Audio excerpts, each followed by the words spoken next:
இப்போ சொல்லுங்கள். மக்களுக்கு நான் ஒன்று சொல்கிறது என்னன்னு கேட்டேன்னாக்கா, நேர்மையாக வாழணும், அடுத்தவனை துன்படுத்தக்கூடாது. பணம் காசு இப்போ வரும், நாளைக்கு போயிடும். மனிதனை வந்து தெய்வத்துக்கு அப்பாற்பட்டவங்க. அதனால் இந்தனுடைய ஆத்மா இருக்கிற மட்டும்தான். குழந்தை இல்லாமல் இருக்கிறவங்க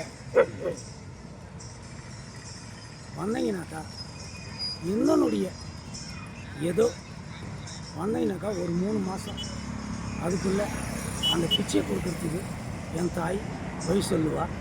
அதுக்கு பலம் பெற்றுக்கலாம், நல்லா இருக்கலாம். வணக்கம். என்ன ஊர், எங்கே சாமி பேர்? பெரிய கள்ளிப்பட்டு, பண்ருட்டி பக்கம், கடலூர் மாவட்டம். சாமி பேர்? கருப்பான சாமி, அங்காள பரமேஸ்வரி ஆலயம் வச்சுருக்கேன். வந்தீங்கன்னாக்கா அந்த பலனை நீங்கள் பெற்று எடுத்து போகலாம். எல்லாம் நல்லா இருக்க அருள் புரியணும். எல்லாம் நல்லா இருக்கும்.